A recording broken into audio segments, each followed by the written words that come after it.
మిత్రులకి నమస్కారాలతో మన కోసం కిషోర్. సమాజంలో ముఖ్యంగా రెండు ధోరణులు ఉన్నాయి. ఒకటి వ్యక్తివాదం, అంటే వ్యక్తి తనంతట తాను, వ్యక్తి ఎవరంతకు వాళ్ళు, ఏ కుటుంబానికి ఆ కుటుంబం అభివృద్ధి అయితే సమాజం అంతా అభివృద్ధి అవుతుంది అనేది ఒక వాదం. రెండవది, సమాజం అంతా బాగుంటే వ్యక్తులు కూడా బాగుంటారు అనేది రెండో వాదం.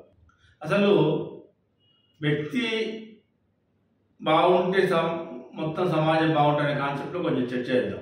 ఒక వ్యక్తి తనంతట తాను బాగుపడాలనుకుంటే, బాగుండాలనుకుంటే, తనంతట తాను నేను బాగుండాలి, నేను బాగుండడం వల్ల సమాజం అంతా బాగుంటుంది, ఏ కుటుంబానికి ఆ కుటుంబం బాగుపడుతుంది అనే కాన్సెప్ట్ ఆలోచించినప్పుడు ఆ వ్యక్తి తన బాగు కొరకు తను ఎదగడానికి ఏ మార్గాన్ని ఎన్నుకోవాలి, ఏ విధమైన ఏ విలువలు లేకున్నా కానీ సమాజంలో నేను ఎదగడమే ఒక ధ్యేయంగా అని చెప్పేసి ఒక ఆలోచన, దాని పర్యవస్థానమే ఈరోజు సమాజంలో జరుగుతున్న దోపిడీ, సమాజంలో జరుగుతున్న అరాచకాలు.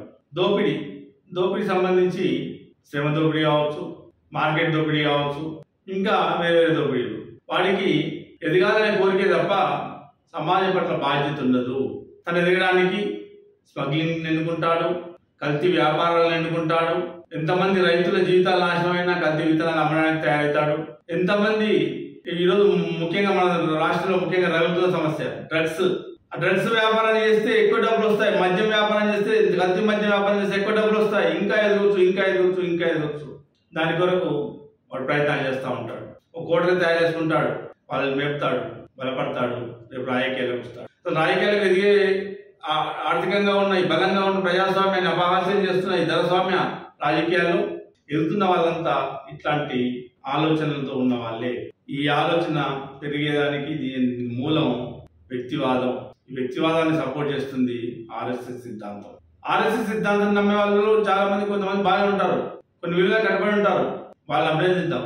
కానీ వ్యక్తివాదాన్ని బలపరచడం వల్ల సమాజంలో అరాచకాలకి, ఇట్లాంటి అక్రమాలకి తావై నేను ఎదగడానికి ఎంత అరాచకానికైనా తయారవుతాను, ఎవరైనా ఉంచుతాను, తన మన భేదం లేదు వ్యాపారానికి అంటారు. అసలు ఆర్ఎస్ఎస్ వాదం ఏంటంటే వ్యాపారం న్యాయమే అని అంటాడు. వ్యాపారం న్యాయమే, ఎదుటిని దోచడం అంటాడు. రాజకీయం అంటేనే సంపాదించుకోవడం అంటాడు. రాజకీయం అంటే రాజకీయం డైరెక్ట్ గా చెప్పదు, ఇండైరెక్ట్ గా నిన్ను నువ్వు పెరుగంటే రాజకీయ నాయకుడు 100 కోట్లు 200 కోట్లు సంపాదించిన ఎమ్మెల్యే తన ఆర్థిక స్తోమతను పెంచుకోవడానికి ఇంకా దాని మీద కేంద్రీకరించి దాన్ని ఎదుగుదలకు ప్రయత్నం చేస్తున్న పరిస్థితి. ఎట్లానైనా వచ్చే ఎన్నికల్లో గెలవాలనుకుని ఓడిపోయిన వ్యక్తి దాని కొరకు బలంగా ఆర్థికంగా బలపడడానికి ఎన్ని అవినీతికైనా, ఎంత అక్రమాలకైనా, ఎంత దోపిడీకైనా తయారవుతున్నారు. సరే, వ్యక్తివాదంలో కూడా కొంతమంది బాగుంటారు. చెప్పాను ముందే, నా కుటుంబం నేను నీతిగా ఉండాలి, నా చుట్టుముట్టు సమాజం నేను నీతిగా ఉంటే అందరు నీతిగా ఉంటారు, నేను ఎవరికి పాపం చేయకుంటే వాడు నాకు పాపం చేయడు. అది కొంతవరకు కొన్ని రోజుల వరకు పనిచేస్తుంది. తర్వాత మళ్ళీ ఇది అయిపోతుంది, అక్రమార్జన కొరకు ఫలితం స్టార్ట్ అయింది. అది వ్యక్తిగతం. రెండవది, సమాజం మొత్తం బాగుంటేనే మనం బాగుంటాం, కుటుంబ వ్యవస్థ బాగుంటుంది, భారతదేశం బాగుంటుంది, భారత ప్రజలు బాగుంటారు. దేశం అంటే ప్రజలు అని నమ్ముతారు, సమాజం బాగుండాలనుకునే వారి కొరకు సహకరించుకుంటారు, వారి బాధలు మన బాధలుగా భావిస్తారు. ఎదుటివారి కొరకు, ఎదుటి సమాజం కొరకు, గ్రామం కొరకు కృషి చేయాలనుకుంటాడు, పనిచేయాలనుకుంటాడు. అదే వ్యక్తివాదం ఉన్నవాడు తన కొరకు పనిచేయాలంటాడు, తన కోసం చేయాలంటాడు, సమాజం బాగుండాలనుకుంటూ మొత్తం సమాజం అంతా అభివృద్ధి చెందాలనుకుంటాడు. దోపిడీకి వ్యతిరేకంగా ఎవరైతే పీడనకు గురవుతున్నారో, ఎవరైతే వ్యక్తిగత ఈ సమాజంలో కష్టపడి ఆస్తులని చదువుతున్న విద్యార్థి లోకం, నిరుద్యోగ సమస్య, ఇట్లాంటివన్నీ ఎవరికి ఆలోచన వస్తుంది? సమాజం గురించి ఆలోచించే వాటికి మాత్రమే ఆలోచన వస్తుంది. దాన్ని ఎట్లా అధిగమించాలి వెతుకుతాడు. అయ్యా సంపాదించుకుంటే వాడు ఫ్యాక్టరీ పెడతాడు, ఫ్యాక్టరీ పెట్టుకుంటే ఇంతమంది ఉద్యోగాలు ఇస్తాడు, ఉద్యోగాలు ఇచ్చడానికి గొప్ప అంటాడు. కానీ వాడి ఉద్యోగాలు ఇచ్చినా కానీ 12 గంటలు పనిచేయడానికి ప్రయత్నం చేస్తాడు, ఎక్కువ గంటలు పనిచేయించుకోవడానికి ప్రయత్నం చేస్తాడు. వ్యక్తిగతంగా ఎదిగేవాడు శ్రమ దోపిడిని వాళ్ళకి ఇవ్వాల్సిన న్యాయమైన వేతనాలు ఇవ్వకుండా వాళ్ళని బలిపశులు చేసే పరిస్థితి. ఈ రెండు వాదాలు ఉన్నప్పుడు మొదటిది వ్యక్తివాదమేమో ఆర్ఎస్ఎస్ వాదం, సమాజం అంతా బాగుండాలనేది రెండో వాదం. అది ఇంకా మిగతా ఒక అభ్యుదయం కోరుకునే వ్యక్తులు, మార్పు కోరుకునే వ్యక్తులు. వ్యవస్థ అస్తవ్యస్తంగా ఉంది, దీన్ని మార్చాలి అని ఆలోచించే వాళ్ళది సమాజం మొత్తం బాగుండాలి. ఇది చిన్న ఉదాహరణ. వ్యక్తివాదం నమ్మేవాడు తన ఇంట్లో ఉన్న మురికి మోరి ఆ కాలువ అంటే మీ పట్టణం కాదు ఊర్లలో చూడండి. ముందు ఇంటి ముందు నుంచి పక్కోడి ఇంటికి పంపిస్తాడు. ఎందుకంటే నా ఇల్లు బాగుండాలనే ఆలోచన. పక్కోడు ఏమైనా పోతే అందరూ గొడవపడతాడు. నా ఇంటి ముందుకు ఎందుకు వచ్చిందని వాడు గొడవపడితే వాడిని బెదిరిస్తాడు. అది సమాజం అంతా బాగుండాలంటున్నాడు. ఆ చుట్టుముట్టున్న అందరినీ కలుపుకొని దానికి కావాల్సిన పరిష్కారం ఏంటి, అసలు ఈ సమస్యకి పరిష్కారం ఏంటని వెతుకుతాడు. వెతికి ఇక్కడ నుంచి ఆ మురికినంతా మొత్తం అందరినీ తీసుకెళ్లి వేరే కాలంలో చేసే ప్రయత్నం చేస్తాడు. ఇది మంచిది. పక్కోడి ఇంటి ముందు బుడజల్లడం, గ్రామ వ్యవస్థని ఆ కాలనీని మొత్తం గురించి ఆలోచించడం, మీరు సమాజం మార్పు కొరకు ప్రయత్నించే వాళ్ళు. రెండో సమస్య, మన వ్యవస్థలో ఆర్ఎస్ఎస్ సిద్ధాంతం ఏం చెప్తా ఉంది, మనువాదం వల్ల మనది మొత్తం పురాణాల నుంచి చాలా గొప్ప చరిత్ర ఉన్నది, సంస్కృతి ఉన్నది. ప్రపంచం పుట్టినప్పుడే మన సైన్స్ పుట్టింది. అసలు ఆ కాలం నుండే మనం ఎంతో విజ్ఞానాన్ని సాధించి ప్రపంచంలో ముందున్నాం, ప్రపంచానికి అందించాం. అట్లా చెప్పుకుంటూ ఇంకేమో ఉదాహరణలు చెప్తారు. వినాయకుడికి ప్లాస్టిక్ సర్జరీ చేసాం, ఆ కాలం ఉంది. లేకుంటే పైన ఎగిరే విమానాలనే ఆ రోజు పుష్పక విమానాలే ఉన్నాయి ఆ రోజు. సరే చెప్పుకొని వాస్తవాలు ఆలోచిద్దాం. అదంతా ఏం చెప్తున్నారు పురాణాలన్నీ, మతాన్ని బేస్ చేసుకొని ఆ మతం చాలా గొప్పది అని చెప్పుకుంటూ వేరే మతాల మీద దాడికి, వేరే మతాల ద్వేషానికి, వేరే మతాల మీద ఘర్షణకి తావేస్తారు.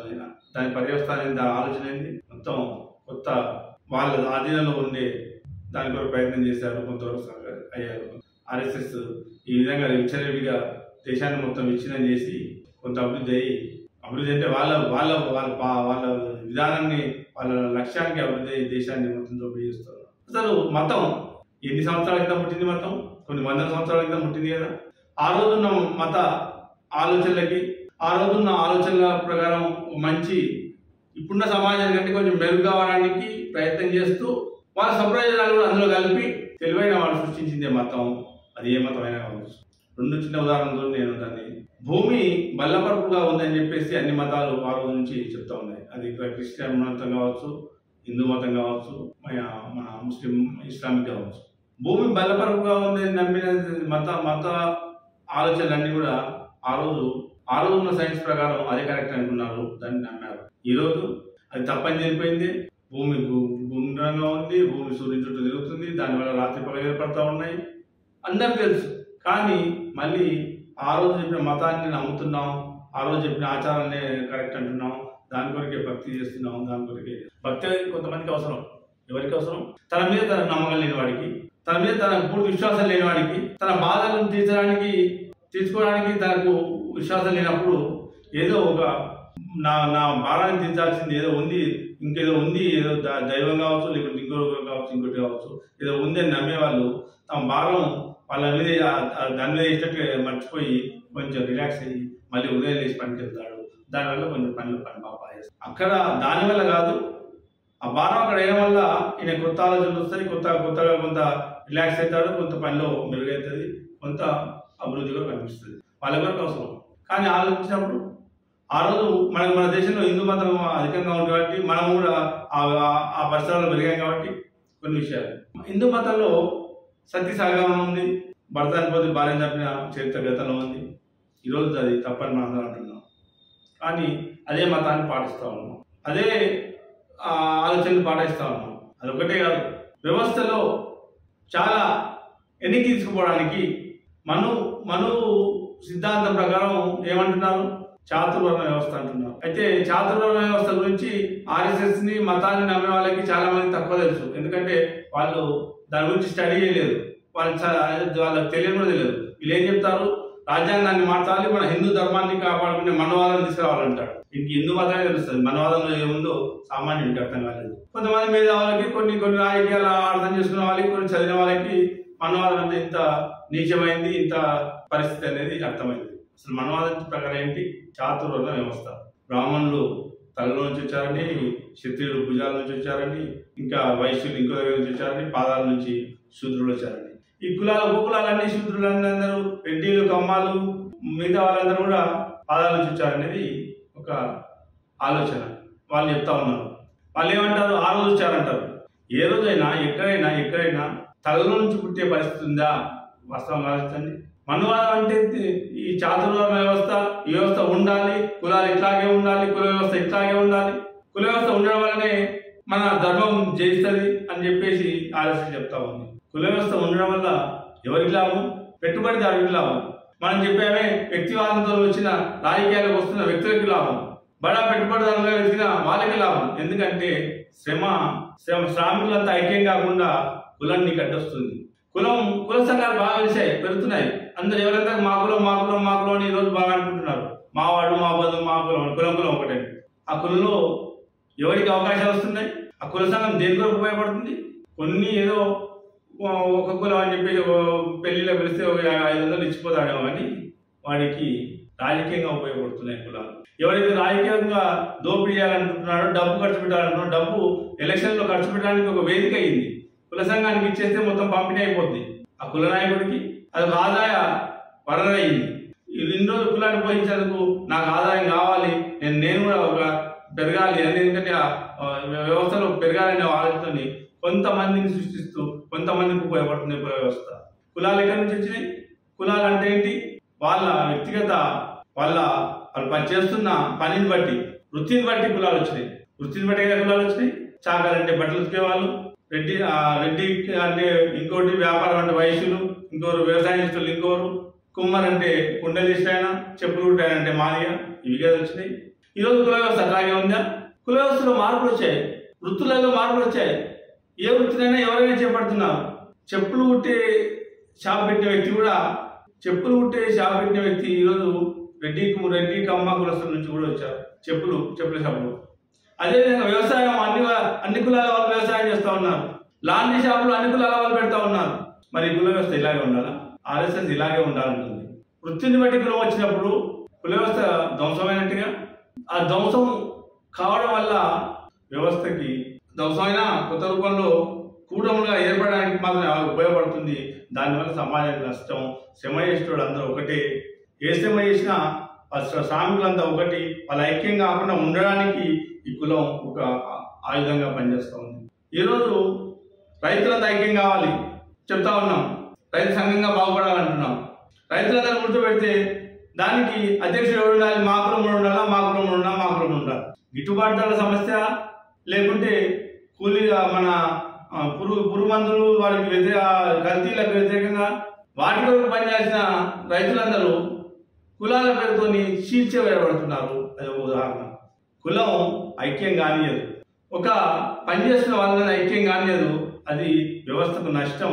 ఆ కులాన్ని ఢీకొనాలని చెప్పేసి అంబేద్కర్ గారు అంటారు.